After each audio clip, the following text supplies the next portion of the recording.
noches a todos, reciban un cordial saludo acá desde Promidad. Disculpen la demora, tenemos un problemita técnico acá con el sonido, pero ya logramos resolverlo en la grabación. Les agradezco nuevamente si me confirman que me están escuchando.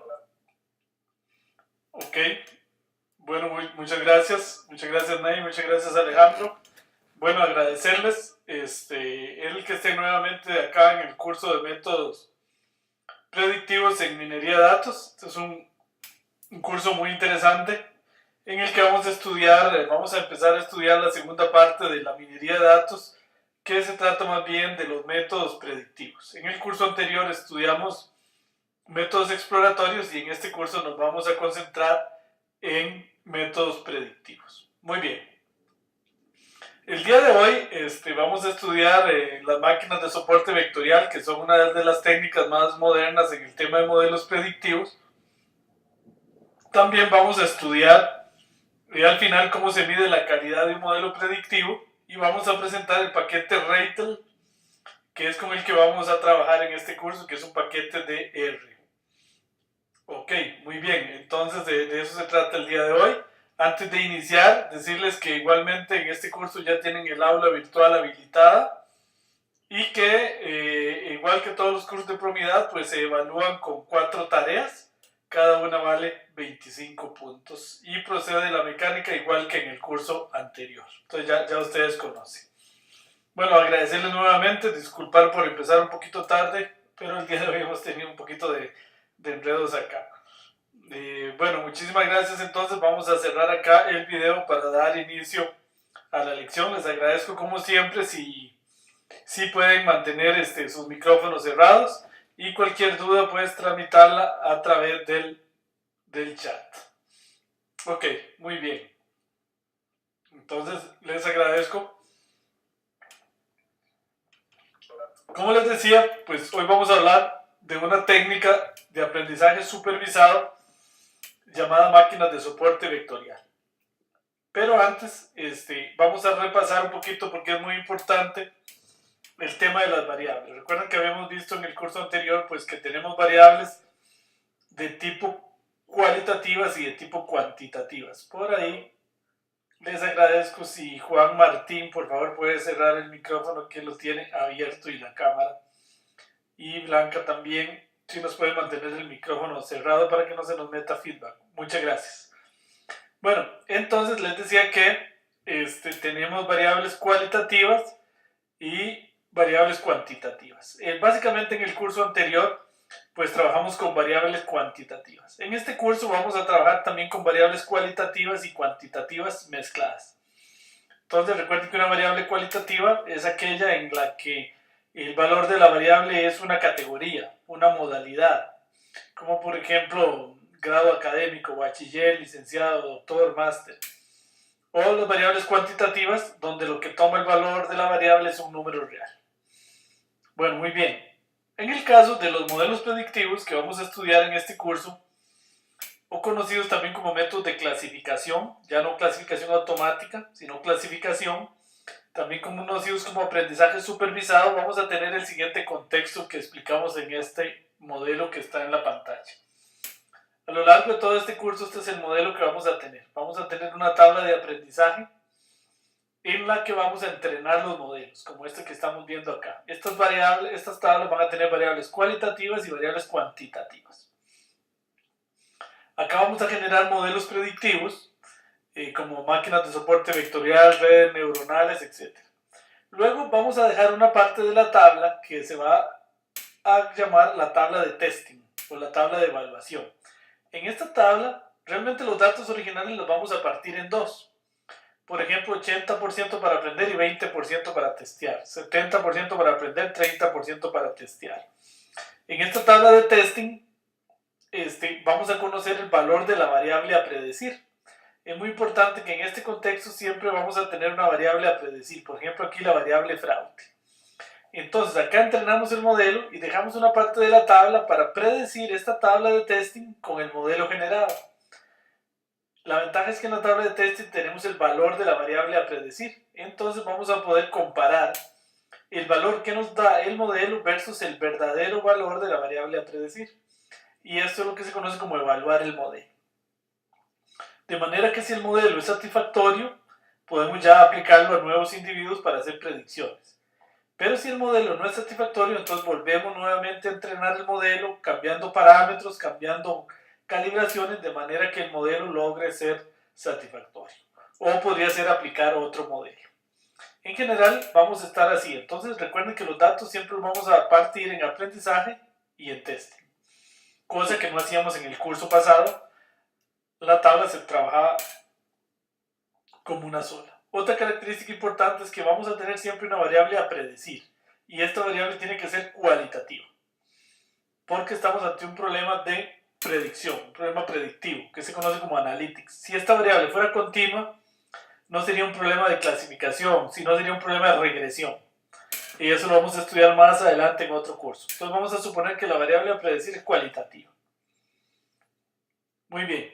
En general, un problema de clasificación, que es lo que vamos a trabajar, o un modelo supervisado, es un modelo en el que a cada tupla de la base de datos le vamos a asignar una clase. Vamos a encontrar un modelo predictivo, una red neuronal, un árbol de decisión, por ejemplo, que nos permita asignarle a cada individuo una clase. Por ejemplo, fraude, no fraude, buen pagador, mal pagador, etc. En general, el conjunto de clases a las que vamos a asignar la variable a predecir es finito. Tiene que ser finito, puesto que estamos hablando de que es una variable cualitativa.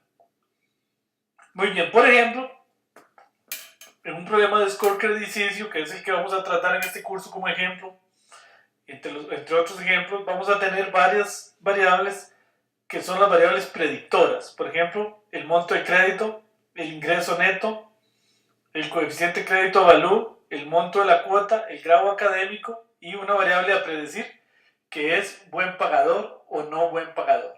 Esto es lo que se conoce también como la variable discriminante. Acá, por ejemplo, 1 significaría buen pagador y 2 mal pagador. Y estas variables todas, en realidad, aunque tienen números aquí, hay que tener cuidado, acá están codificadas. Entonces, todas estas variables son en realidad cualitativas, de la siguiente manera. Por acá las tengo, no las tengo explicadas. El monto del crédito, 1 es alto, 1 muy alto, 2 alto, 3 medio, 4 bajo y 5 muy bajo. No recuerdo, creo que eran 4 categorías. Y así sucesivamente. El ingreso neto, 1 alto, 2 medio y así sucesivamente. El coeficiente crédito valú es la relación que hay entre el valor de la propiedad hipotecada y el monto del crédito. El monto de la cuota también va de 1 a 4, donde 1 es que la cuota es alta y 4 es que la cuota es baja. Y así grado académico, por ejemplo, 1 es bachiller, 2 licenciado, 3 máster y 4 doctor. Y la variable buen pagador, que es 1 buen pagador y 2 mal pagador. Ok, esta sería la tabla de testing. Observen que la tabla de testing tiene que tener exactamente la misma características, la misma conformación que la tabla de aprendizaje. Y acá también tenemos la variable a predecir, porque como les digo, la variable discriminante, vamos a aplicar el método y luego vamos a comparar. Luego, tengo que tener, normalmente al final del curso vamos a aplicar ya la idea de que tenemos nuevos individuos donde yo ya no sé el valor de la variable a predecir y entonces con el modelo la vamos a predecir. Ok, me pregunta por ahí Blanca cómo se transforma una variable cualitativa en cuantitativa. Bueno, eso es un tema que vamos a tratar más adelante, Blanca. Supongo que cualitativa o cuantitativa en cualitativa. No hay muchas maneras de hacerlo y eso lo vamos a ir hablando a lo largo del curso. Me pregunta Jonathan, bueno, ¿la variable discriminante podría tener más de 2 categorías? Sí, la variable discriminante, como vamos a ver más adelante, puede tener más de 2 categorías. Sí, en general un número finito de categorías, normalmente 2, 3, 4, 5 por mucho, pero la variable discriminante puede tener más de 2 categorías. Es muy común que tenga solo 2, pero puede tener más categorías. Y el tema de cómo transformar variables cuantitativas en cualitativas y viceversa es un tema amplio que vamos a tratar más adelante. Okay, por ahora Además, las variables podrían ser cuantitativas o cualitativas en la mayoría de los métodos que vamos a estudiar en este curso. Acá, por alguna razón, de este momento se decidió hacerlas todas cualitativas, pero no necesariamente. En la mayoría de los modelos que vamos a estudiar en el curso, aquí podrían haber variables cuantitativas, como vamos a ver más adelante. Bueno, podemos utilizar los métodos de clasificación para validada de la calidad de agrupamiento obtenida con el clustering. No, son temas muy distintos. No se utiliza, Blanca, los modelos predictivos para valorar, o perdón, fue Juan Martín, para valorar la calidad de un agrupamiento. No es esa la idea. ¿Cuál fue el criterio para obtener las categorías de ejemplo 1 alto? Bueno, eso lo vamos a tratar más adelante, Blanca. El tema de codificación de variables. Ok, pero le puedo decir por ahora que la codificación pues es antojadiza a criterio del analista. Normalmente 1 es alto, 2 medio y así sucesivamente, aunque no necesariamente. Puede haber puesto 4 alto, 3 medio, 2 bajo y 1 muy bajo. Pero lo que yo sí tengo que tener claro es qué es qué. No sé si me explico, ¿verdad? Eso el que lo tiene que tener claro es el analista. Bueno, muy bien. Entonces,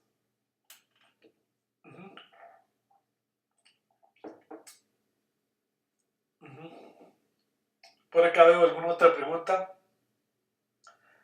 ¿Podría utilizarse variables cualitativas y cuantitativas al mismo tiempo? Sí. Ahorita vamos a ver ejemplos. En estos métodos, en la mayoría de los casos, se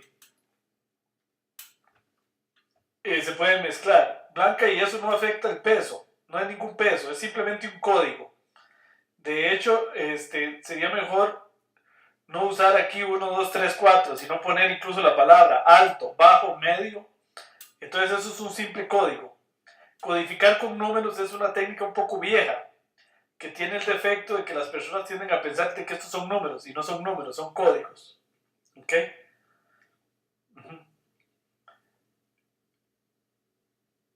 Dice un dataset generador podría ser usado para codificar una variable. Bueno, más adelante hablaremos de codificación de variables. Por hoy no, porque si no, no vamos a terminar esta clase. ¿Se pueden utilizar los percentiles para clasificar? Sí, todo eso sí, pero más adelante. Bueno, lo que pasa es que la clase de hoy está un poquito cargada y el tema de codificación de variables es tema de otros cursos más adelante. Por ahora, el objetivo es aprender los métodos predictivos. Vamos a tratar de aprender qué es un método predictivo y cómo se aplica. En el caso de las máquinas de soporte vectorial, vamos a partir de que solo hay dos clases. Las máquinas de soporte vectorial fueron inicialmente pensadas para problemas binarios, es decir, para problemas en los que la variable a predecir tiene solo dos categorías. Sin embargo, en la práctica se puede aplicar a problemas de más categorías y eso fue ya resuelto en la práctica. Sin embargo, la presentación teórica se hace para la variable a predecir con dos categorías. Supongamos que vamos a predecir una variable cuya variable a predecir tiene dos categorías, verde y blanco, por ejemplo. Y normalmente, matemáticamente, cuando se presenta el método, se denota una clase con +1 y otra clase con -1. Todo para facilitar el desarrollo teórico matemático. Ok. Muy bien.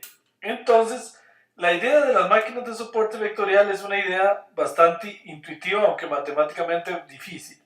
La idea es encontrar un hiperplano de soporte como este que estamos viendo acá en 2 dimensiones. Un hiperplano es una recta que separe las dos clases de la mejor manera posible.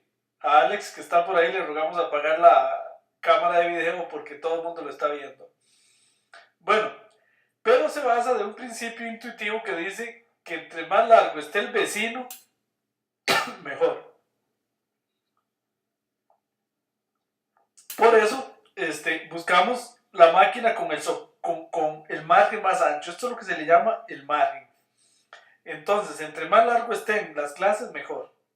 Esto es un principio como el que si yo tengo un vecino, entre más largo esté, mejor para que se me meta menos ruido. Es el mismo principio. Bueno, muy bien. Entonces, ¿por qué se llama Support Vector Machines? Y estos vienen de las escuelas de Machine Learning. Porque recuerden de álgebra lineal, los que alguna vez llevaron álgebra lineal, que un plano se puede definir a través de un punto que pasa por el plano y del vector director. Entonces ahí está el primer vector a los que se refiere esto de máquinas soportadas por vectores. Los otros vectores son estos. Estos vectores que están aquí dibujados, yo encuentro el hiperplano de separación, que es este que estoy señalando. El vector director, que sería este, que es un vector que es normal al plano. Y los vectores de soporte, que son los que soportan, valga la redundancia, este otro hiperplano, que es, por decirlo de alguna manera, el margen de arriba y acá el margen de abajo, aunque eso de arriba y abajo no es tan claro en un hiperplano en n dimensiones. Pero para efectos ilustrativos, digamos que estos son entonces los que delimitan el margen superior y los que delimitan el margen inferior. A estos se les llaman vectores de soporte. Entonces, de ahí, de estos vectores que soportan o definen los hiperplanos, es donde viene el nombre de máquinas de soporte vectorial o máquinas soportadas por vectores. Entonces, la idea geométrica del método es encontrar el plano que separa lo mejor posible las clases, donde lo mejor posible quiere decir con el mayor margen posible. Ok, muy bien.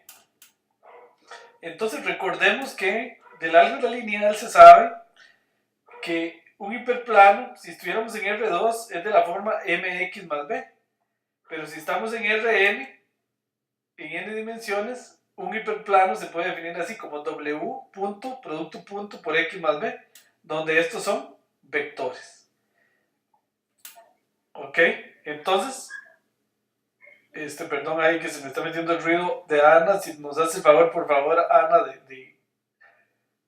de mantener el micrófono cerrado, muchas gracias. Ahí, si no, por favor, ahí me ayudan a cerrando los micrófonos, gracias. Entonces, acá vamos a encontrar el hiperplano de soporte, que es este w producto punto x más b igual 0, y los que sean mayores a 0 los clasifico como verdes, y si no, los clasifico como anaranjados. Lo que yo tengo que encontrar, mis variables en este momento son w y b. Ahora se busca el hiperplano de mejor ajuste. Entonces, recuerden del álgebra lineal que acá un plano está determinado por el vector normal. Y el vector normal se calcula, se define, se sabe que es w entre la norma de w. Esta matemática es un poquito complicada, pero no se preocupen si no está del todo clara. Pero el punto es que así se calcula el vector normal.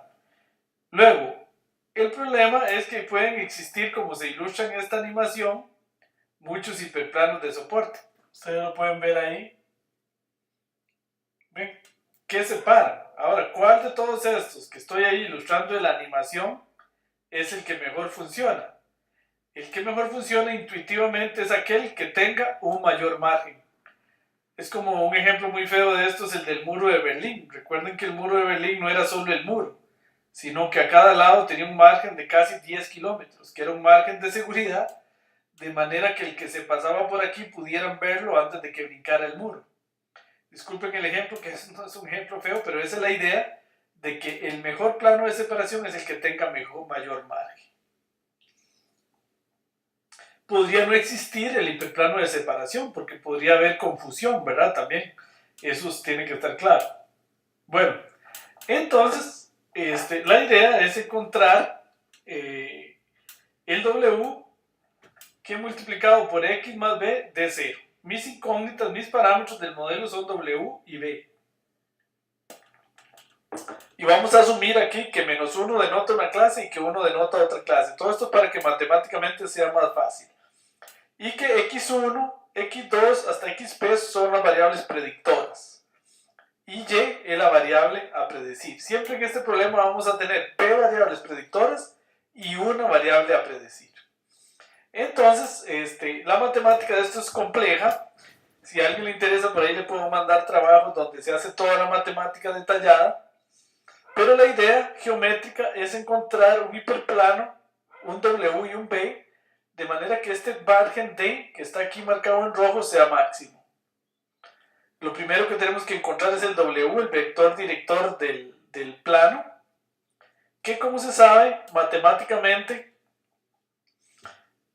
se sabe que W es perpendicular a la frontera y que el margen D, que tenemos acá, se puede probar matemáticamente que es 2 dividido entre la norma de W. Esta es la manera de calcular el margen D. Y entonces el problema de las máquinas de soporte vectorial se convierten en un problema de optimización. ¿Qué sería maximizar esta función? 2 entre la norma de W. Porque este es el margen y esto es lo que queremos que sea máximo. Esto es equivalente matemáticamente, esto sería máximo cuando el denominador es mínimo. Porque un cociente se hace más pequeño entre esto sea más cercano a 0. Entonces es equivalente a maximizar W entre 2. ¿Por qué se eleva al cuadrado? Para que se vuelva un problema cuadrático. Y los problemas cuadráticos, como pintan parábolas, entonces recuerden que las funciones parabólicas siempre tienen un mínimo. Entonces por eso se eleva aquí al cuadrado. Y es equivalente. Esto es máximo, es equivalente a que esto sea mínimo. ¿Ok? Entonces la función a maximizar es esta. Entonces por eso es que los problemas de clasificación muchas veces terminan siendo un problema de optimización. Y el problema de optimización en general, entonces sería maximizar el margen, esto, que sería equivalente a minimizar la norma de W al cuadrado entre 2, sujeto a estas restricciones. Estas restricciones son las que hacen que en un caso me clasifique como 1 y en otra como menos 1. Y esto es equivalente, esto es una matemática un poco compleja, no pretendo que la entiendan del todo, y les puedo pasar una presentación a los que sean más matemáticos, donde viene todo el detalle matemático. Esto es equivalente a resolver este problema de multiplicadores de Lagrange. Entonces esta es la función que se debe minimizar. Por suerte el paquete de R ya resuelve este problema, que es un poquito complejo. No pretendo que entiendan toda esta matemática, lo único que sí quiero que todos entiendan, o la mayoría, es que andamos buscando un plano, un hiperplano en general en Rn, cuya separación sea máxima, o sea, cuyo margen sea máximo. Esa es la idea principal del método. Acá, por ejemplo,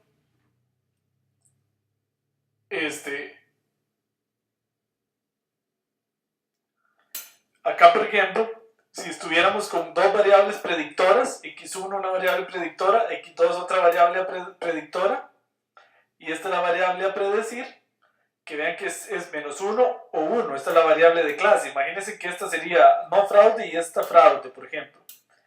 Entonces, para resolver el problema, habría que encontrar estos lambda que se llaman los multiplicadores de Lagrange. Eso lo resuelven algunos programas de análisis numérico. Y entonces se encuentra W1 y W2 aplicando la resolución de multiplicadores de Lagrange. Y se encuentra que esta es la ecuación. Ahí estamos en la ecuación en R2. Esta sería la ecuación que separa los puntos rojos de los puntos blancos. Estos serían los que estaban clasificados como 1 y estos como menos 1. Imagínense que fuera fraude y no fraude. Y estas son las ecuaciones de la recta, en este caso, que hacen la separación. En R2 sería una recta, en R3 sería un plano. Y ya en general en Rn es un hiperplano. Entonces, internamente, los programas en R lo que hacen es resolver este problema, que es equivalente a resolver ese, y que ese es el que me da la ecuación buscada, que me permite clasificar. Ok, muy bien. Bueno, antes de continuar voy a ver algunas preguntas que tenía en el chat. Perdón, acá a ver si logro ampliar esto un poquitito.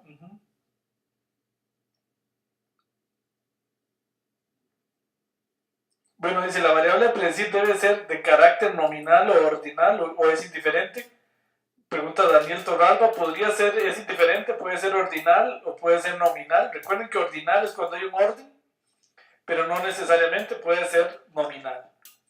El hiperplano vendría siendo como nuestro punto de corte, ¿verdad? Sí, sí es como un punto de corte a partir de donde voy a clasificar, por ejemplo, como fraude o donde voy a clasificar como no fraude. Juan Martín me dice, ¿la nube de datos deberá ser linealmente separable? Sí, sí. La idea es que digamos, la solución se lograría perfecta si es linealmente separable. Ahora vamos a ver qué pasa si el problema no es linealmente separable. ¿Qué es lo que se hace? Pero en efecto, linealmente separable quiere decir que sea separable por un hiperplano. Pero obviamente no siempre lo es. Entonces, ¿qué pasa en esos casos? Más adelante lo vemos. Dice, la función discriminante, el parámetro W se entiende como un valor esperado o una ponderación. No, el parámetro W es simplemente el vector director del plano de separación. ¿Verdad? Que matemáticamente no es más que un vector que es perpendicular al plano y que es el que permite describir el plano. Eso se estudia en los cursos de álgebra. Voy para atrás, aquí está, el vector W es este vector, que él tiene una relación directa, digamos, el vector W, que es el que multiplica a X, en el caso lineal sería como la pendiente. Sería como la pendiente, en general podríamos decir que es la pendiente. Y es el que nos determina el valor del vector normal también, que es el que determina el plano. Un vector que es perpendicular al plano sería W normalizado, entre norma, para que dividido entre la norma. Bueno, muy bien. Entonces son temitas un poquito complejos. Para los que no vienen de la matemática, pues no se preocupen. Lo que sí quiero es que entiendan que estamos encontrando un plano, en el caso de R2, una recta. Bueno, ¿qué pasa si el problema no es linealmente separable? ¿Qué es lo que está preguntando por ahí alguno de ustedes? Lo que me está preguntando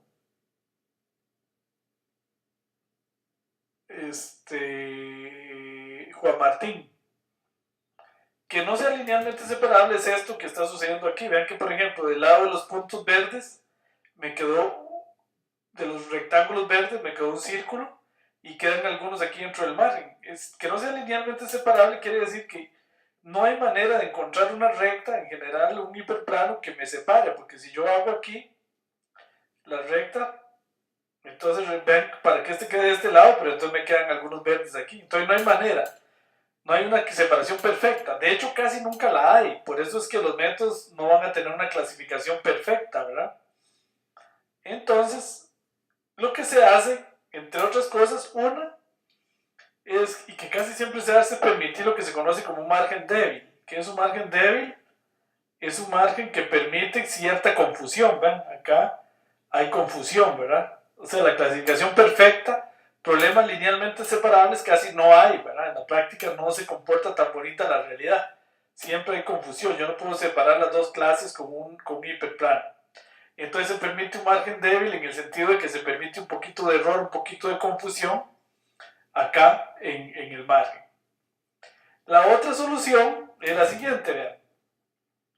Si estuviéramos en R, este es un problema linealmente separable. En R es que solo tuviéramos una variable, solo X. Acá es linealmente separable. Con esta línea, que sería en este caso un punto, yo puedo separar los de la clase azul de los de la clase roja. Problema linealmente separable. Pero este otro problema que estamos acá, que pareciera muy sencillo, ya no es linealmente separable, porque si yo parto acá me quedan confusos rojos y azules. Y si parto acá, entonces acá me quedan puntos rojos y azules. Entonces ese no es un problema linealmente separable. Y aquí es donde surge una idea muy genial de esto de Support Vector Machines, de máquinas de soporte vectorial, y es elevar los datos una dimensión. Vamos a ver ahí que se nos está metiendo un ruido de... Por favor, si me ayudan ahí los técnicos. Ok, es que eso nos mete un feedback que no nos deja dar la clase. Bueno, entonces la idea es elevar los datos una dimensión. Por ejemplo, acá, estos datos en R no eran separables, pero les aplico como una función cuadrática.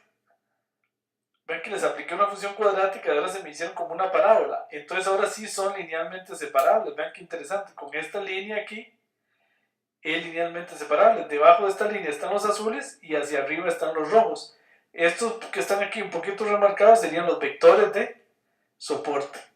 Y el vector normal sería como así, perpendicular, ¿verdad? Entonces, unos datos que no eran linealmente separables como este, les aplico una función parabólica. Voy a limpiar la pantalla para que vean a qué me refiero. Les aplico acá una función parabólica, digamos acá. Perdón acá, que es que hoy no... Ok, ahí. Y entonces, cuando estos todos se les aplica x al cuadrado, sucede esto que está aquí. Y entonces en R2 sí son linealmente separables, ¿ve?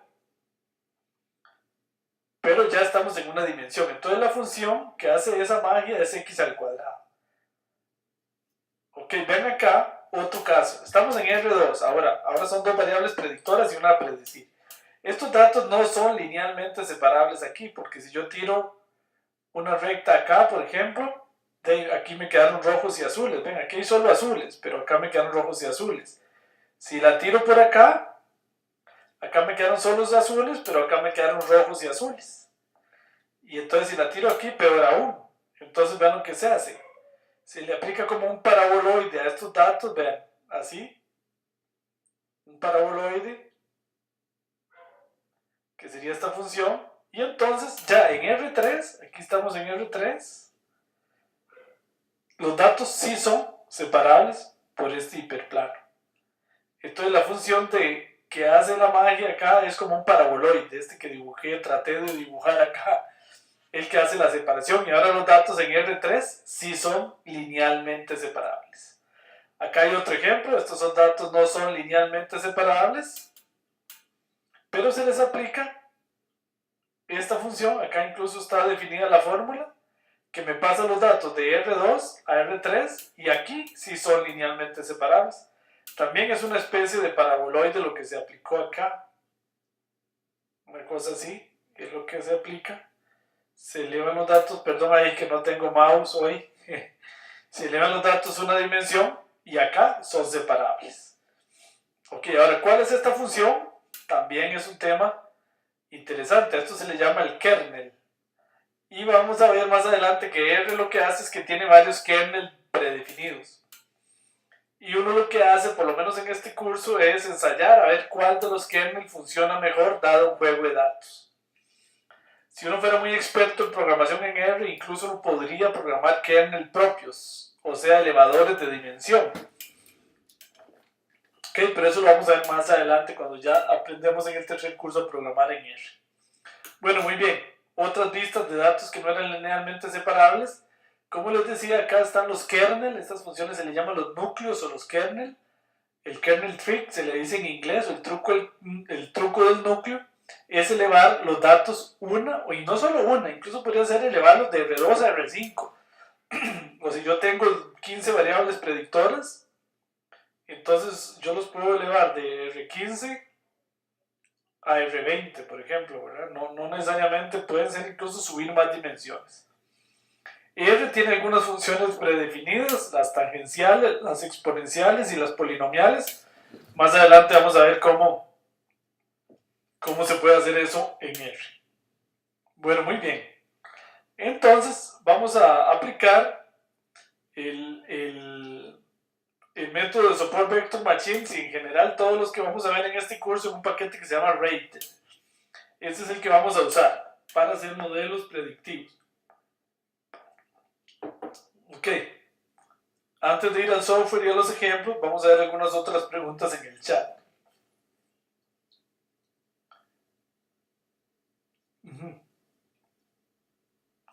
Me dice Juan Martín, en el caso variable nominal con más de 2 dimensiones, ¿tendremos más hiperplanos?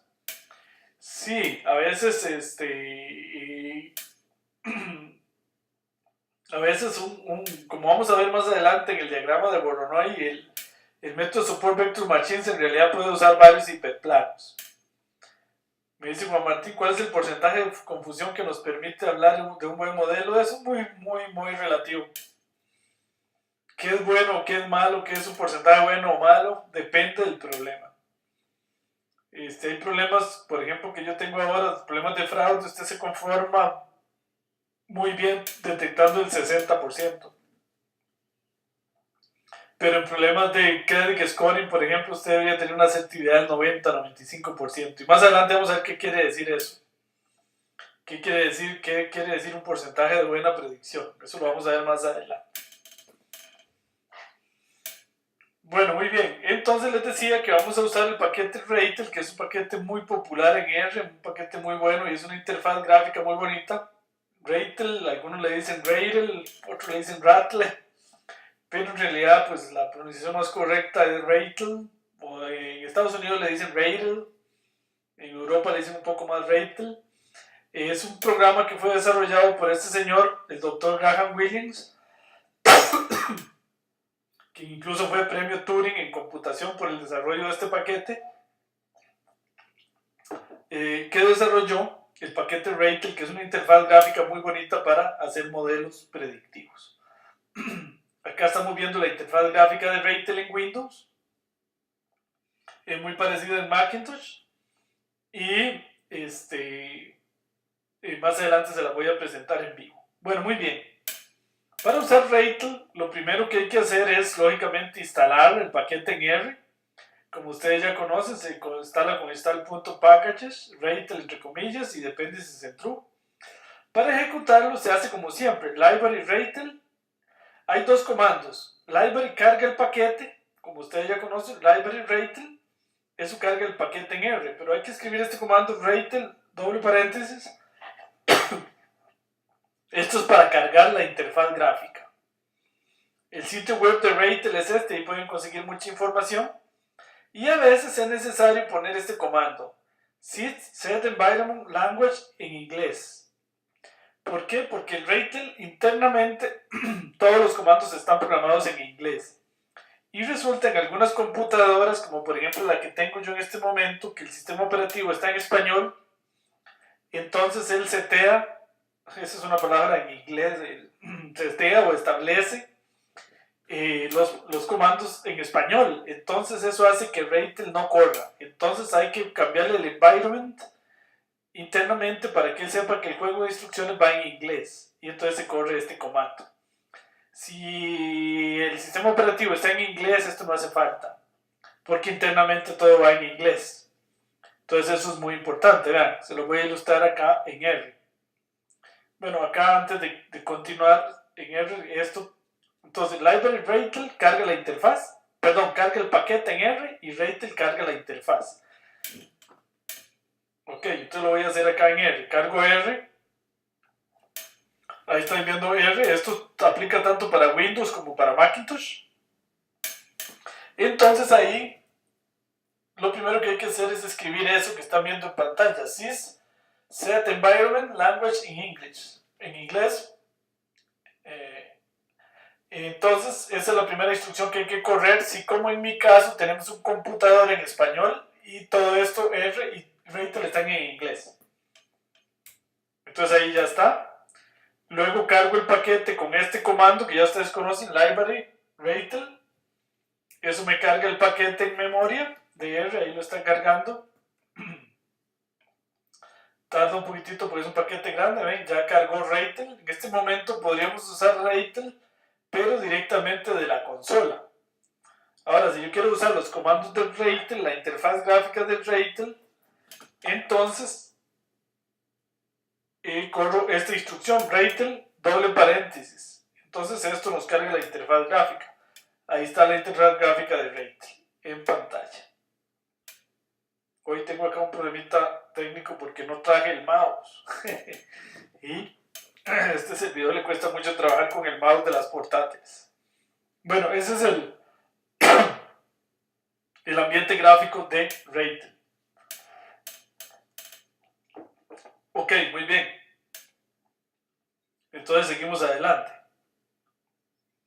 Bueno, vamos a usar un ejemplo clásico que fue propuesto por el mismísimo Fisher, que es un ejemplo muy clásico de modelos predictivos. Resulta que este es un ejemplo que inventó Fisher o que propuso Fisher, esta dataset, porque es muy conocido y funciona muy bien los modelos predictivos. Entonces es un set que se usa ya como referente. Cualquier modelo predictivo que se ha propuesto o inventado, la primera prueba que debería pasar es predecir bien iris. Iris es una tabla de datos que tiene 4 variables cuantitativas, que son el largo del sépalo, el ancho del sépalo, el largo del pétalo y el ancho del pétalo.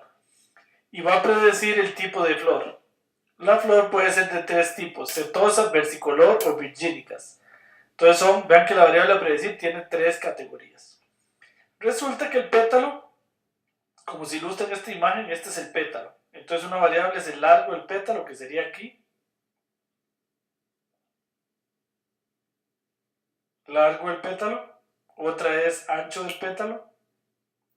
Y el sépalo es estas hojitas que están debajo de las flores. Entonces mide el largo del sépalo y el ancho del sépalo. Esas son las 4 variables predictoras.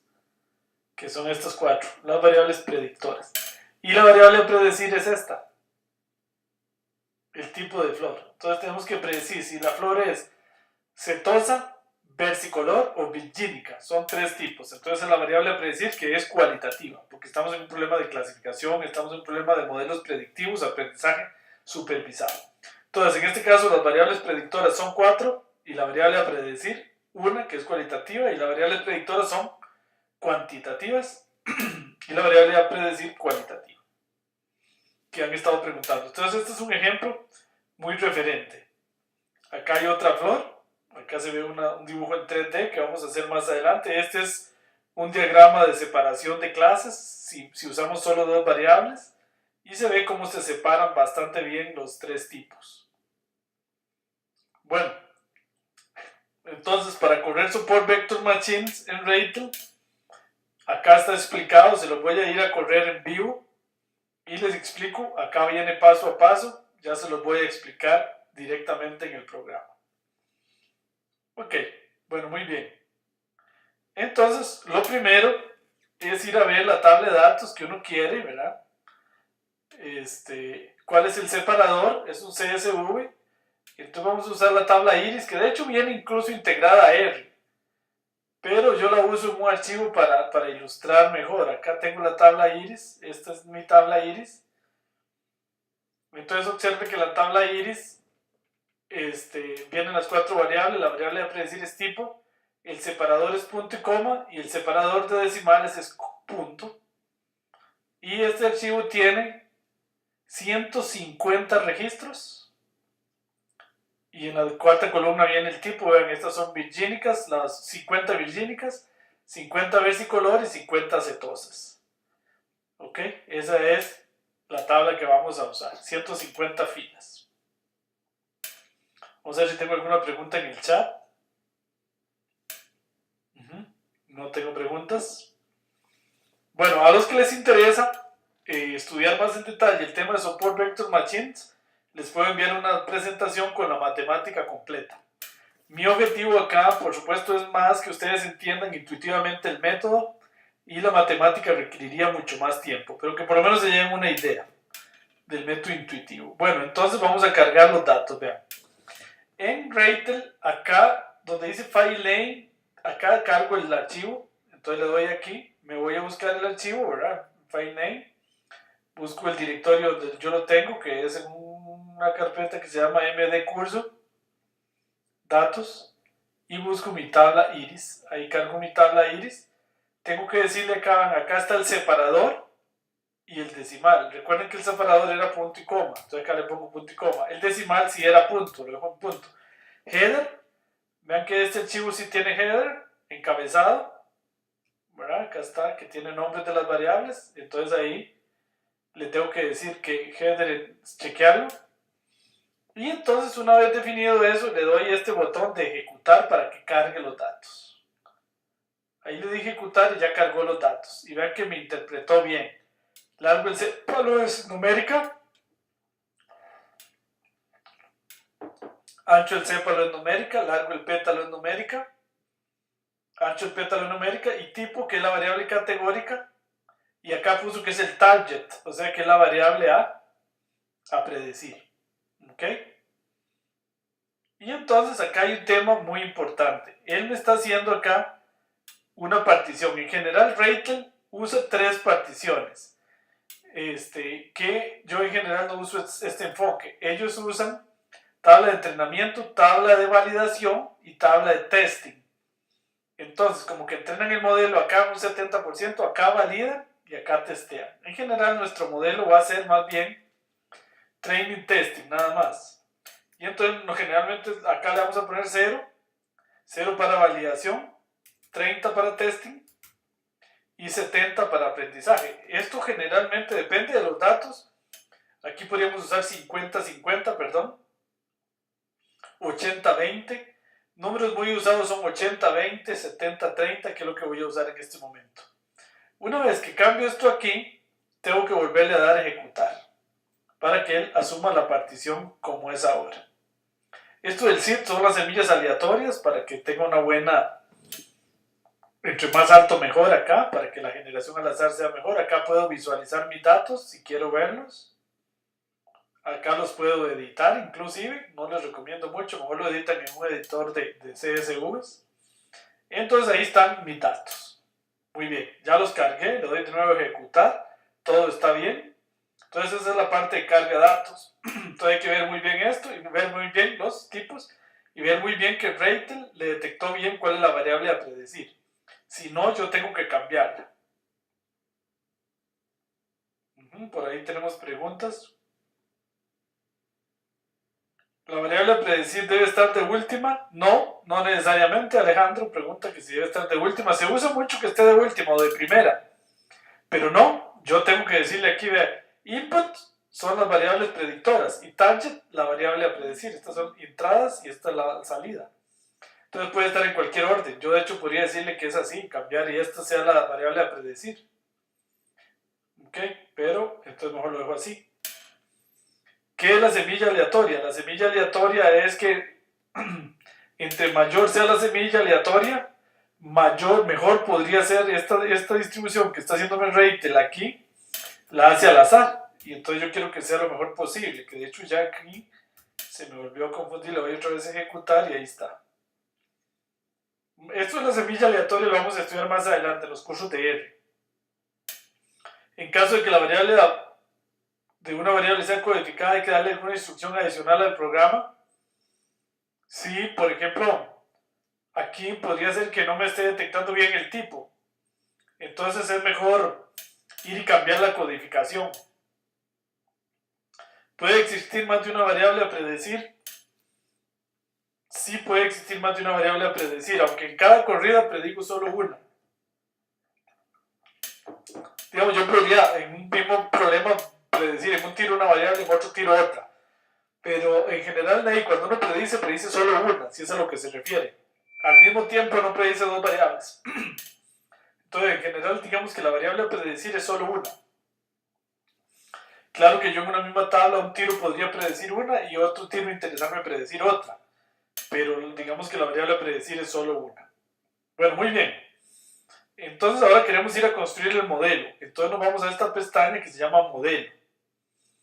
Acá está modelo. Y como podemos ver en Reitel tenemos árboles de decisión, tree, random forest o bosques aleatorios. Esto lo vamos a estudiar más adelante.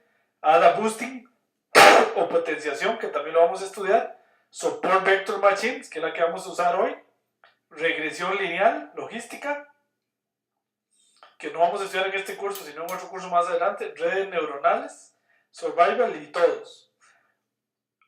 Acá vamos a estudiar redes neuronales, support vector machine, boosting, random forest y árboles de decisión. Vamos a escoger support vector machines. Acá, vean que acá está el kernel. Este es el kernel.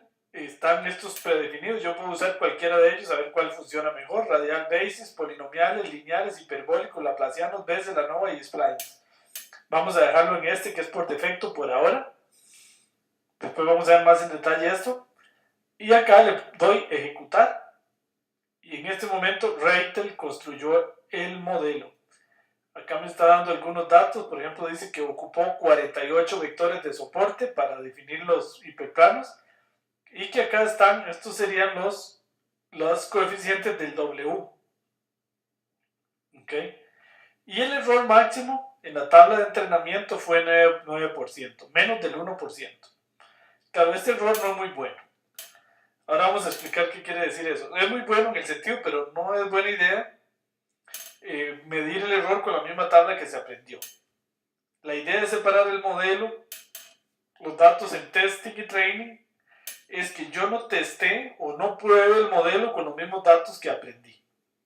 Porque esto en general subestima el error. Entonces yo aprendo en unos datos y testeo en otros que el modelo no usó para aprender, para no autoengañarme, ¿verdad? Porque tratar de predecir en los mismos datos que aprendí es incorrecto. Ok, vamos a ver, ahí tengo más preguntas. Puede existir, ok, si vuelvo a correr el modelo puede que el número sí puede que cambie Rudy. Rudy me dice que si vuelve a correr el modelo puede ser que cambie, sobre todo si vuelve a leer los datos. porque entonces la semilla aleatoria corre diferente, entonces puede cambiar. Si lo vuelvo a correr sin leer los datos, me va a dar lo mismo. ¿Cómo podemos saber cuál es la variable que más discrimina? Esos son temas que vamos a ir hablando poco a poco en el curso, y no en este curso. Más adelante ver cuál es la mejor variable predictiva, me imagino lo que quiere decir Juan Martín. Después vamos a ver que Random Forest y estos modelos rankean un poco las variables, para saber cuáles son las que mejor me están funcionando. Ok. Como que se apagó el micrófono, me dicen, sí. Ok, perdón. Sí, se me había ido el sonido, parece que se apagó. Ok. Ya tengo sonido, ¿verdad? Si me confirman ahí, por favor, en el chat, que ahora sí me están escuchando. Sí, gracias, Minor. Gracias. Bueno, entonces ahí ya generé el modelo. Ahora bien, vamos a seguir adelante porque esto es complicado. ¿Cómo saber si ese modelo que acabamos de construir es bueno o malo? Entonces, ahora sí, ¿cómo medir la calidad del modelo predictivo? Para medir la calidad del modelo predictivo se construye lo que se llama como la matriz de confusión o la matriz de errores. Entonces, una matriz de confusión es en general como esta que tenemos abajo, que es si hubiesen dos categorías en la variable a predecir. Por ejemplo, digamos, fraude y no fraude. En general se habla de positivo y negativo. Entonces, esto es en el caso que la variable a predecir tiene dos categorías, una negativa y una positiva. Por decir algo, fraude y no fraude, mal pagador, buen pagador, etc. Entonces, en esta tabla lo que se hace es colocar hacia abajo el valor real y hacia acá, horizontalmente, la predicción. Y acá se colocan, este A sería la cantidad de valores que eran negativos y el modelo predijo como negativos. Acá en la D se coloca la cantidad de valores que eran positivos y el modelo predijo como positivos. Acá en la B se colocan los valores que eran negativos, pero que el modelo predijo como positivos. Serían como los falsos positivos, porque nos dice que son positivos, pero no son positivos.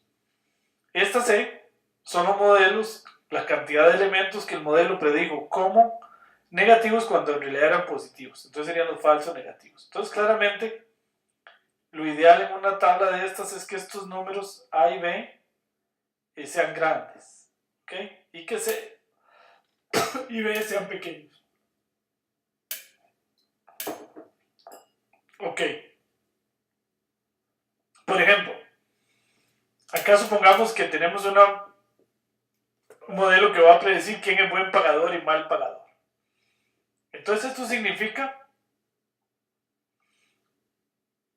que había 1000 mal pagadores, 800 más 200. 800 los clasificó bien como malos pagadores. 200 los clasificó mal, porque los clasificó como buenos pagadores cuando en realidad eran mal pagadores. De los 2000 que eran buenos pagadores, clasificó 1500 como buenos y 500 como malos. Estos son erróneos.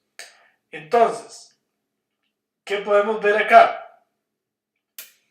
Que 800, acá en los malos pagadores predijo el 80% bien. ¿Okay? ¿Por qué el 80% los predijo bien? Porque predijo 800 de 1000 bien. En buen pagador predijo el 75% bien. ¿Por qué? Porque predijo 1500 de 2000. ¿Ok? Entonces, el acierto global es del 76%. ¿Por qué del 76%? Porque predijo bien 2300 de 3000. ¿Ok? 800 más 1500 son 2300.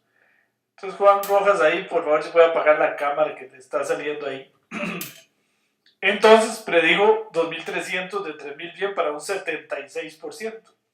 Entonces, lo importante en general es que esta diagonal sea lo más grande posible y que estos números de acá sean lo más pequeños posibles. Y esto se le llama el acierto global. Pero hay que tener cuidado, el acierto global es engañoso, puede ser engañoso. También hay que medir el acierto por filas. Es muy importante medir el acierto por filas. Como acá, que yo dije que el 80% de malos pagadores fueron bien clasificados y el 75% de los buenos fueron bien clasificados. ¿Por qué hay que tener cuidado con eso? Vean. Bueno, la precisión del modelo en general es A más B, A más D, entre la suma de toda la matriz, entre A más B más C más D. Ok, le agradecemos a Juan Rojas si puede apagar la cámara para que no salga ahí en la transmisión. Ok, perdón ahí para que los técnicos si la pueden sacar, sí, de transmisión para que no quede. Bueno, entonces cuidado, dice, porque este índice es un poco engañoso. Observen, por ejemplo, acá, esto es lo que se llama un problema desbalanceado, que son los problemas más difíciles, que es cuando una clase de ambas es muy pequeña. Supongamos que tenemos un problema de predecir fraude y no fraude, pero solo 8 de las 1000 y resto de transacciones son fraude. Entonces observen que acá la precisión global es del 98,9%. Cualquiera dice muy bueno este modelo. Ok, porque predijo bien 989 de exactamente 1001. No, 989 de 1000, ¿sí? Entonces el porcentaje de acierto es del 98%. Uno podría decir excelente modelo, pero vean qué problema este modelo. Este modelo no sirve porque de los fraudes, de los 8 fraudes que había, no predijo ninguno. Todos los catalogó como no fraude. ¿Qué es lo que pasa con este modelo? Todo está diciendo que no es fraude.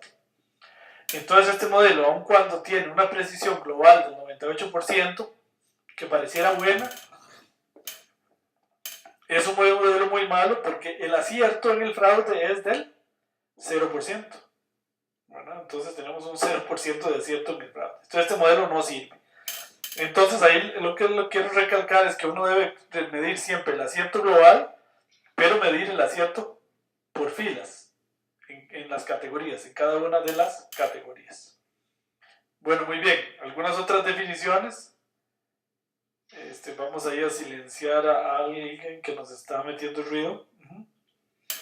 Ok, bueno, muchas gracias. Entonces, la precisión positiva es D entre C más D, porque eso sería la cantidad de positivos que predijo bien. La precisión negativa sería A entre A más D. Es el porcentaje de buenas predicciones. En los negativos, ok, los falsos positivos, de esto se habla mucho en fraude, los falsos positivos es B entre A más B, es decir, aquella cantidad que predijo como positivos, pero no eran positivos, eran negativos. Los falsos negativos es C entre C más D. Y así sucesivamente, la asertividad positiva, la asertividad negativa, aquí están definidas. Ok, vamos a ver qué tenemos en el chat, que vi unas preguntas. Dice, perdón, que no logramos información como se presenta en el ejemplo. ¿Qué hacer en caso que tengamos información como lo esperado del ejemplo? No entiendo la pregunta, Anthony. Juan Rojas es ok que se acaba de conectar. Hasta ahora logré conectarme. La lección quedará en YouTube. Sí, quedará en YouTube. Y en el aula virtual. Lo óptimo sería que tener proporciones 1 entre el número de categorías. Ok, Juan Martín no entiende la pregunta. Lo óptimo sería tener proporciones 1 entre el número de categorías. Sí, no me queda claro. Bueno. Ok, bueno, seguimos adelante. Ok, ¿qué pasa si la matriz de confusión tiene más categorías? Por ejemplo, la que vimos antes de las flores, que son setosas, virgínicas y versicolor. Aquí, por ejemplo, vamos a hacer una matriz con 3 clases. Son 3 equipos de fútbol de Costa Rica. La Liga Deportiva Alajuelense, el Club Sport Herediano y el equipo de Limón. O podemos verlos como personas. Son 3 provincias de Costa Rica para aquellos que no son costarricenses. Pero bueno, lo importante acá es que el modelo predijo, acá se habla de que predijo 5 alajuelenses bien de 8. Estos serían falsos heredianos porque lo están prediciendo como heredianos, pero son alajuelenses. Falso limonense 0. Entonces digamos que en Alajuela, más o menos bien, ¿verdad?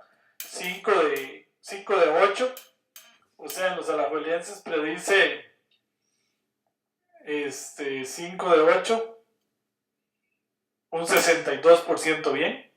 En los heredianos predice 3 heredianos bien, ¿ven? Eran heredianos y los predijo como heredianos, pero hay 2 que predicen como alajuelenses, o sea, falsos alajuelenses, y un falso limonense. Entonces en Heredia no sirve el modelo. ¿Por qué? Es como tirar la moneda, 50% bien, 50% mal. En los limonenses predice bastante bien. 11 de 13. Entonces serían 11 de 13, es un buen porcentaje. Ahí predice bastante bien, 84%. Entonces vean que esto sería, aquí ya no se habla de falsos positivos y falsos negativos, sino de, por ejemplo, aquí se hablaría de predicciones bien de alajuelenses, correctas de heredianos y correctas de limonenses. Falsos heredianos, falsos limonenses.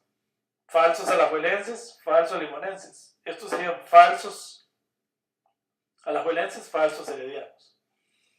Okay. Y lo importante, como siempre, es que la diagonal de la matriz sea grande. La precisión global, ¿cómo se calcularía aquí? 5 más 3 más 11 dividido entre la suma total de la matriz. Aquí está la precisión global del 70%, la precisión en alajuelense 62%, casi 63%, la precisión en Heredia 50% y la precisión en limonenses 84%. Es decir que este modelo sería muy bueno si lo ocupamos para predecir limonenses. Si lo ocupamos para predecir heredianos no sirve, y si lo ocupamos para predecir alajuelenses, pues más o menos. Ok, bueno, vamos a ver algunas preguntas en el chat.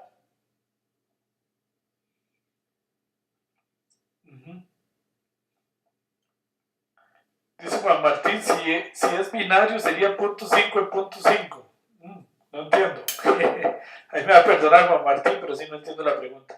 En el caso de que hay 3 categorías, lo óptimo en nuestra base es que tengamos 33% de registro para categoría. No, sí, sería lo ideal, pero la realidad no es así.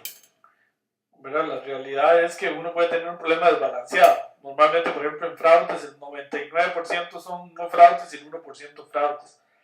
Entonces son problemas muy difíciles. Dice Ney, ¿a partir de qué porcentaje se puede decir que está bien o mal? Esa pregunta nunca tiene respuesta, Ney. Depende del problema que uno esté resolviendo. No hay un criterio universal para eso. Nunca lo habrá. En problemas depende del problema, ¿verdad? Uno se puede conformar con más o menos predicción, depende de qué ande haciendo, ¿verdad? Y depende del problema, uno ocuparía casi el 100%. Si estoy prediciendo si alguien tiene cáncer o no, Dios guarde equivocarse en una predicción de esas. Pero si estoy prediciendo si alguien va a ser buen o mal pagador, podría conformarme con un 80%. Todo depende del problema. Si un modelo predice solo una variable, se usa. No entiendo muy la pregunta. Todos los modelos predicen solo una variable. Me imagino que Rudy se quiere, no confunda el concepto de variable con el de categoría. Supongo que usted quiere decir que todo lo tira a una categoría, Rudy. Si ese modelo no se usa, no serviría. Que todo lo tira, por ejemplo, a no fraude, me imagino. Entonces es un modelo que no sirve. Para el caso de Ariano solo predice el 50%. ¿Necesitamos más información? Sí, puede ser que el modelo no tenga suficiente información o las variables que tiene no sirven, etc. Entonces habría que cambiar o recalibrar el modelo. En el curso de calibración y selección de modelos se habla mucho de eso, de recalibrar el modelo. ¿Cómo saber que la variable es la que más discrimina, Juan Martín? Eso lo veremos más adelante. No se adelanten tanto, que no podemos ver tanto en una sola clase. Más adelante hablaremos un poco, y no tanto en este curso, sino en otros cursos, de cómo determinar las variables que más discriminan y el problema de selección de variables, que es un problema muy complejo.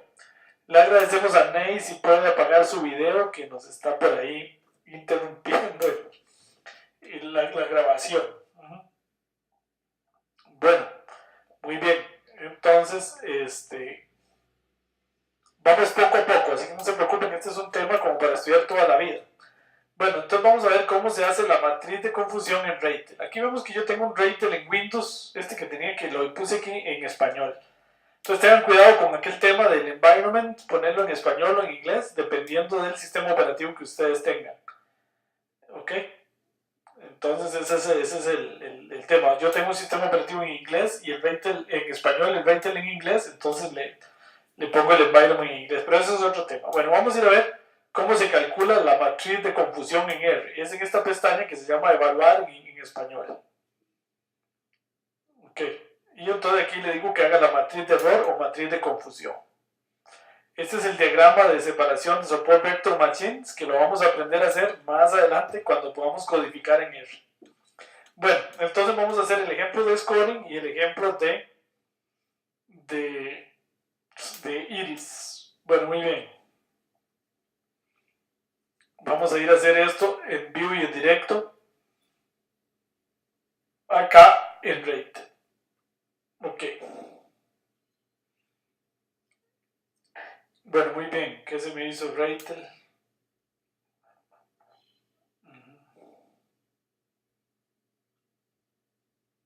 ¿Qué se me haría Rate? Aquí está. Bueno, entonces en inglés se llama evaluate. Entonces acá yo le voy a decir que me haga la matriz de error para Support Vector Machine en la tabla de testing. Sería un error si lo hago acá en training. Tengo que hacerlo en la tabla de testing. ¿Ok? Podría hacerlo sobre todos los datos, sobre testing o sobre training. Lo ideal es hacerlo sobre testing. Le doy a ejecutar y ahí está mi matriz de confusiones. Vean. De las cetosas, 17 predijo bien. Perfecta la predicción en cetosas. De las versicolor predijo 13 bien y 12 mal. Perdón, 12 no, 2 mal. Y de las virgínicas predijo 13 bien de 13. Entonces es un modelo muy, muy bueno. Vean que el nivel de error en cetosas fue 0%, en versicolor 13%, en virgínica 0% el error, y el error global es del 4%, o sea, tuvo una predicción del 4%, un error global, o sea, una predicción del 96%. Ok, muy bien, muy bien. Entonces vamos a ir a correr otro ejemplo, y con eso terminamos, que es el ejemplo de scoring de crédito. Resulta que este ejemplo de scoring de crédito vamos a tener dos archivos. Aquí vamos a hacerlo un poquito diferente. Un archivo que se llama muestra aprendizaje 2500, en donde está la tabla de aprendizaje en un archivo. Otro archivo está separado, que se llama muestra test créditos 2500. Y acá están las variables. Acá está cómo se codificaron: el monto de crédito, el ingreso neto, el coeficiente crédito valú, el monto de cuota, el grado académico y si es buen pagador o no, que parece que incluso las dije al revés. Lo importante aquí es tener uno bien claro el código. E incluso es mejor poner las palabras que estar poniendo códigos, porque tiende a confundir a los sistemas. Bueno, entonces vamos a ir a correr este ejemplo. Vamos a hacerlo a pie y con eso terminamos. Y al final vamos a hacer la curva ROC. Ok. Un libro muy importante, este libro lo pueden bajar del aula virtual, ahí lo pusimos. Es un libro de Graham Willing, Data Mining with Ratel and R. Este es un libro muy bueno, completo, donde está explicado todo el paquete Ratel y todo esto que estamos viendo y más. De hecho, en el aula virtual está y de ahí lo pueden bajar. Ok, vamos a ir a buscar a Ratel. Acá está. Entonces vamos a empezar de nuevo con los datos. Voy a ir a leer. Primero les voy a mostrar acá que yo tengo ejemplo, scoring de crédito. Acá. Muestra de aprendizaje 2500. Entonces acá está, ven, acá está separado por punto y coma. Y acá están las codificaciones. Tiene 2500 este archivo. Y luego está el archivo de testing que se llama, está en otro archivo aparte, que es este. Muestra 3 créditos 2500. Y acá está la tabla de testing. También tiene 2500. Entonces lo estamos partiendo mitad y mitad. ¿Ok? Entonces vamos a ir a ver acá en cómo se hace. Entonces voy a cargar los datos. Muestra créditos 2500, muestra de aprendizaje 2500. Lo cargo acá. Le voy a decir que el separador es punto y coma y el decimal punto y coma, header en true. Le doy a ejecutar. Me dice que si quiero sobreescribir los datos, le digo que sí. Y acá algo muy importante. Voy a desactivar la partición. ¿Por qué? Porque en este caso todo este archivo lo voy a usar para aprender. El archivo de testing lo voy a leer de un archivo aparte. ¿Ok? Entonces, por eso desactivo aquí partición. Le voy a ejecutar y ya me leyó las variables. Vean. Monto crédito, ingreso neto, coeficiente crédito avalúo, monto cuota, grado académico y buen pagador. Acá, que es la variable target. Acá tengo un problema que no voy a corregir ahora. Y es que me está tomando estas variables como numéricas cuando en realidad no son numéricas. Son códigos. Ahora, ¿cómo podría hacer para corregir eso? La única manera en este momento sería ir al archivo y en lugar de usar estos códigos, por ejemplo aquí usar palabras. Bajo, por ejemplo en 1, y así sucesivamente en 3 creo que era alto. De hecho es más conveniente así, siempre y cuando sean palabras corticas y sin muchos códigos a veces es mejor así. Bueno, voy a dejarlo que esté aquí como numérico. Desde R es muy fácil hacer ese cambio sin tener que ir a recodificar los datos. Ok, pero eso es importante porque podría impactar la calidad de la predicción. El hecho de tomar el tipo equivocado. Ok, bueno, ahí tengo mis datos. Le doy otra vez a ejecutar, estoy seguro. Ahora me voy a modelo. Le digo Support Vector Machines. Voy a dejar el núcleo por defecto. Podría escoger otro. Le doy a ejecutar. Y ahí está. Dice que ocupó 631 vectores de soporte. El error en la tabla de entrenamiento fue del 6%. Pero esto es un error subestimado porque está calculando el error sobre los mismos datos que entrenó. Ok, ahora me voy a ir a evaluar el modelo. Pónganle atención acá. Quiero calcular la matriz de error. Vean que aquí no tengo ni validación, ni testing, ni full, porque solo leí unos datos. Entonces acá le voy a decir que los datos de testing van a estar en un archivo CSV. Acá leo el archivo CSV, ¿ven? Entonces le doy acá y voy y lo busco. Voy a buscar mi archivo en datos y busco muestra seguro test crédito 2500, ven, en este archivo. Entonces lo abro y ahora sí, voy a hacer mi tabla de testing, mi matriz de error, mi matriz de confusión sobre este archivo que acabo de leer. Le doy a ejecutar y ahí está, ven. 220 predijo bien acá y 125 no. Estos son 125 falsos sí y estos son 28 falsos no. Ok, vean que el error en el no es del 36% y el error en el sí del 1%. Tiende a clasificar bien el sí. Esto es un problema desbalanceado porque hay mucho más sí que no. Entonces es difícil predecir el no. Pero no está tan mal. Volviendo a una pregunta que alguien hizo, ¿qué es bueno, qué es malo? Depende del problema. ¿eh? Depende del problema y de la dificultad del mismo. Acá está teniendo una asertividad del 64% en el no y del 99% en el sí. Un error global del 18%. Digamos que el modelo es relativamente aceptable. Ok, otro gráfico que se puede hacer es lo que se conoce como la curva ROC. La curva ROC la vamos a estudiar mucho más en detalle en otro curso más adelante. Pero para ahora la vamos a graficar y les voy a explicar qué quiere decir la curva ROC. La curva ROC será buena. La curva ROC es muy fácil de interpretar. La curva ROC es buena en el tanto vaya por encima de esta de la función identidad. Entre más arriba quede, mejor es el modelo. De hecho, aquí me da el area under curve, quiere decir el área bajo la curva roja. Si esto diera 1, sería un modelo perfecto. Okay, aquí el área bajo la curva es el 88%. Entonces este modelo, pues podríamos decir que es relativamente bueno, tiene un 88% de predicción. Esto se usa mucho para comparar modelos. Por ejemplo, yo podría ir aquí a modelo y decirle que me haga un árbol de decisión.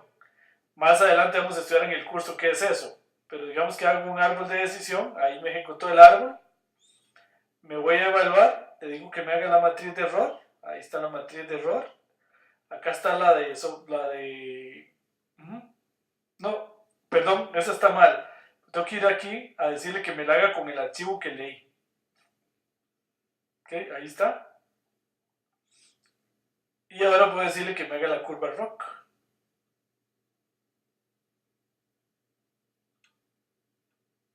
Entonces ahí está la curva ROC del árbol de decisión y la curva ROC de Support Vector Machines. Vean que es mejor el árbol. El árbol me está dando un área del 91% y esta un área del 88%. Entonces es mejor el árbol. La próxima clase vamos a ver que son árboles de decisión, pero por ahora lo que estoy es comparando aquí métodos. Ok, muy bien. Entonces así es como se hace cuando viene de un archivo aparte y eso y la curva ROC y la matriz de error. Hay otras cosas que se pueden calcular acá, pero si las empezamos a ver una por una no terminamos ni a las 10 de la noche. Bueno, vamos a ver. Entonces vamos a ver que tengo algunas preguntas acá en el chat.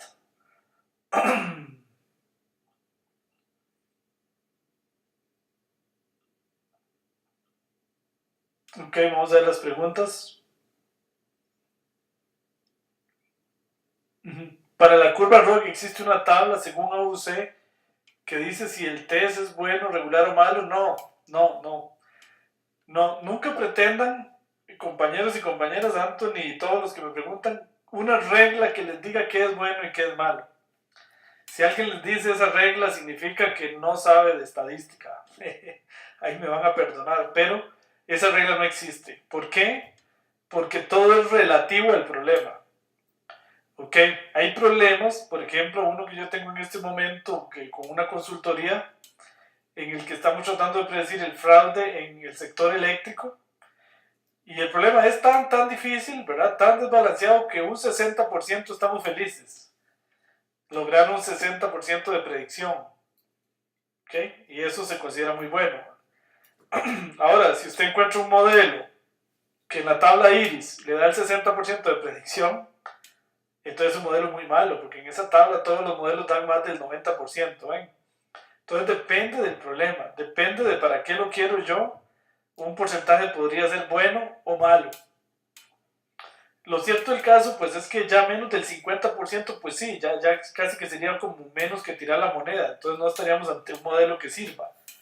Pero todo depende. Ahora todo depende también de la matriz de confusión. Puede ser que mi modelo globalmente no es muy bueno, pero me predice bien el fraude. ¿Ok? Y entonces eso es lo que a mí me interesa, ¿ven? Entonces depende muchísimo del problema. Entonces no pretendan en general números absolutos que me digan a partir de aquí es bueno, a partir de aquí es malo. ¿Ok? Muchas gracias por la pregunta, Anthony. Es una muy buena pregunta. Y me permite aclarar esa idea que en general hay gente que dice a partir de aquí es bueno, a partir de aquí es malo. Todo depende de qué tan grave sea la enfermedad, ¿no? O sea, si yo estoy muy enfermo y ya por lo menos me alivia, ya eso es mucho. Que entonces depende del problema. Me dice Juan Martín, ¿hay alguna relación entre la proporción de tuplas en cada categoría y el núcleo a utilizar? No se sabe, no hay ninguna relación. La única manera, y eso lo vamos a ver en el curso de calibración y selección de modelos, la única manera de escoger esto aquí, el núcleo, es que yo puedo decirle aquí, voy a usar núcleo lineal y lo vuelvo a correr. Ahí lo corrí con núcleo lineal. Me voy a evaluar. Hago la matriz de confusión. Y el modelo me dio muy parecido, ¿verdad? Si mal no recuerdo. No, el modelo aquí no sirvió, vean. Todo lo tiró al sí. Ven, esto es muy interesante, esta matriz de confusión que me dio aquí, todo lo clasifica como sí. El porcentaje es bueno, pero todo lo clasifica como sí. Entonces ven que con kernel lineal no sirve el modelo, el todo no sirve. Entonces, pues la manera de comparar es un poco eso. Bueno, voy a decir ahora qué pasa si uso Laplaciano. Ejecuto, de hecho en la tarea se pide eso. Me voy y hago la matriz de confusión, a ver qué tal. Aquí sí mejoró, parece que es mejor, no recuerdo bien el número de antes, pero aquí dio bien. Otra manera de comparar es ir a hacer la curva ROC. Ok, 91%, aquí me está tirando todas las que he hecho. 90%, me parece que esta Support Vector Machines es mejor que la que habíamos hecho al inicio. Entonces, bueno, la única manera por ahora que tenemos es de ir escogiendo núcleos a ver cuál me funciona mejor. Otra vez la pregunta que podrían hacer es ¿cuál es mejor? Si hubiera uno mejor, no estarían las opciones aquí. Esto depende del problema. Puede ser que en un problema radial basis sea el mejor y que en otro sea el laplaciano y que en otro sea un ANOVA o sea un spline. ¿Ven? No hay una regla que diga en este caso use esto o este siempre es el mejor. Si existiera uno que siempre fuera el mejor, ni siquiera pondrían nosotros acá en el programa. ¿Ok? Eso no existe. Bueno, muy bien. No sé si tienen alguna otra pregunta. Entonces, recomendarles, aquí está, por ejemplo, incluso yo puedo hacer los dos gráficos en la misma curva ROC. Algunas versiones de Rate lo tiran así, otras lo tiran por separado. Así es mejor. Después vamos a ver que desde la consola uno lo puede hacer así con mucho mayor facilidad. Ok. Vamos a ver ahí. ¿Alguna pregunta? Dice, este método es similar al que llaman análisis discriminante. Sí. Análisis de correspondencia, no. Análisis de correspondencia es otra cosa. Alejandro pregunta que si es similar al análisis discriminante. Sí. El análisis discriminante busca un hiperplano de separación entre las clases. Pero podríamos decir que Support Vector Machine es una evolución de eso. Porque ya no solo busca el hiperplano de separación, sino busca el hiperplano de separación que tenga mayor margen. Entonces, es una evolución, por decirlo de alguna manera. ¿Cuál sería un porcentaje de datos aceptables para entrenamiento y testing? No hay, de nuevo, una respuesta para eso en general. Ok, si uno tiene muchos datos, sí le puedo decir que podría ser conveniente usar 50-50. Si uno tiene muchos datos. Ahora, ¿qué es mucho? Pues, también es relativo. Pero si uno tiene pocos datos, entonces es mejor usar, por ejemplo, 80-20, para que el modelo tenga de dónde aprender. 80 entrenamiento, 20 testing. En general, la tabla de entrenamiento debe ser más grande que la tabla de testing. O en el peor de los casos, igual, 50-50. Pero en general uno usa más datos para aprender y menos para testear. Claro, no voy a dejar solo 2 datos para testear porque eso no sería representativo. Entonces los números mágicos, más o menos en general, si uno tiene muchos datos, 50-50. Como hicimos en el ejemplo de scoring. Si uno tiene relativa cantidad de datos, puede usar 70-30. Si tiene muy pocos datos, podría usar 80-20. Pero bueno, eso también y depende. Y también, de todas maneras, en el curso de calibración y selección de modelos, vamos a ver que hay otro enfoque que se llama validación cruzada o cross validation en inglés, que es el que realmente se debe usar para medir bien los errores de un modelo predictivo.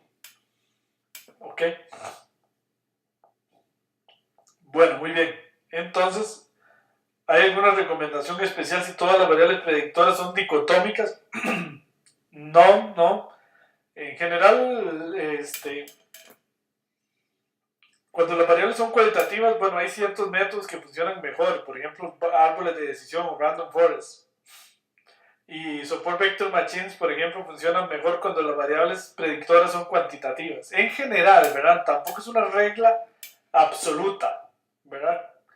Eso es en general, ¿verdad? No es del todo siempre cierto. Bueno, muy bien. Entonces, si no hay más preguntas, entonces vamos a abrir el video para despedirnos. Ahí les agradezco a los que tienen las cámaras de videos abiertas. Bueno, esta clase ha sido muy intensa, como siempre, mucho material en una sola clase. El método de Support Vector Machines es un método matemáticamente bastante complicado, ¿verdad? No es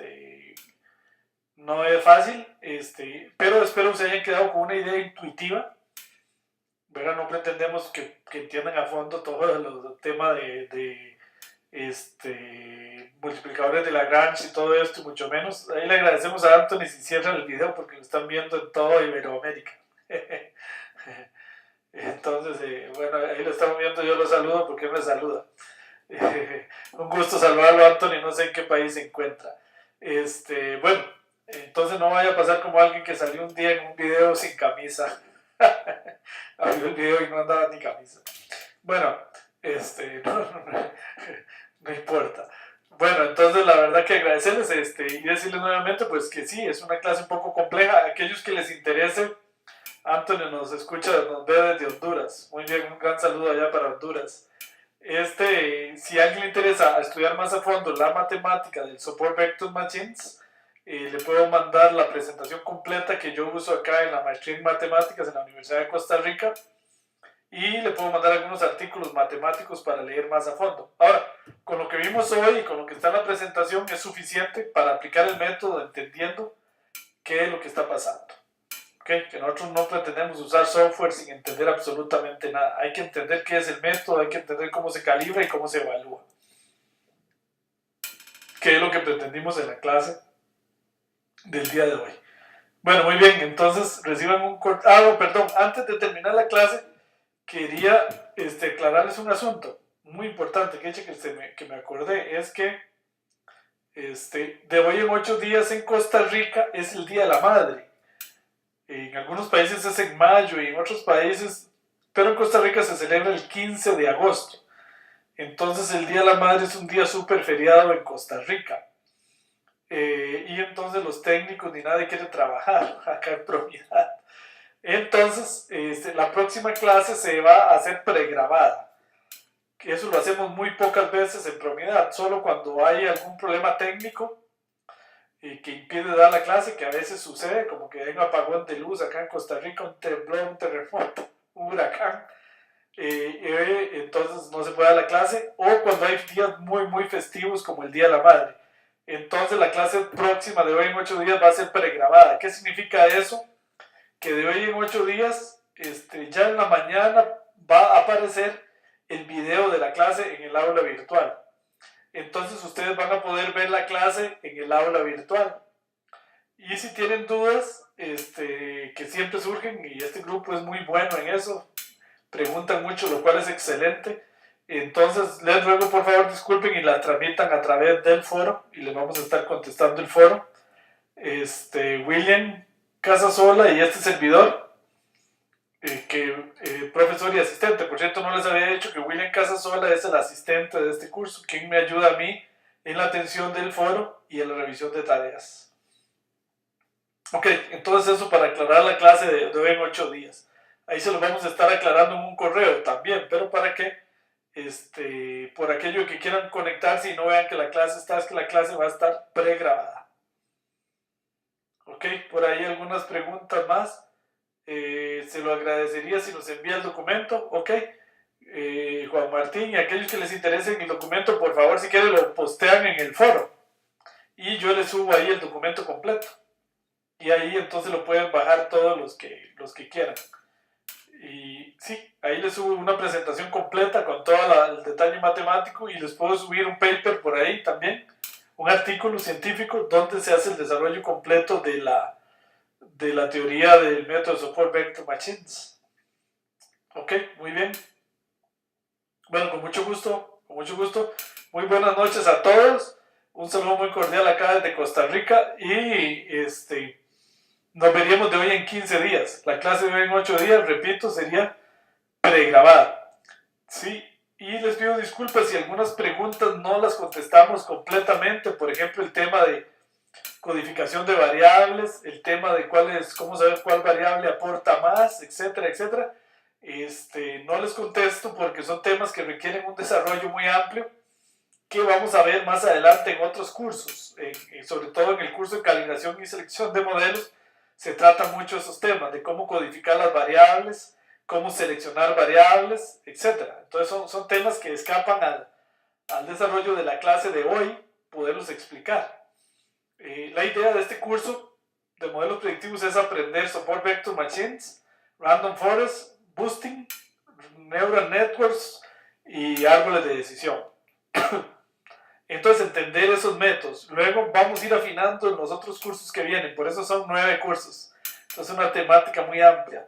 Ya después de que entendemos los modelos, bueno, ahora sí, cómo se seleccionan las variables, cómo se codifican las variables, cuál es la mejor manera de hacerlo, etcétera, etcétera. Entonces, son temas que vamos a ir tratando poco a poco y más adelante. Entonces, las disculpas del caso si no contesté algunas de esas preguntas, y es por esa razón, y es que más adelante, con más tiempo, vamos a ir estudiando poco a poco esas temáticas.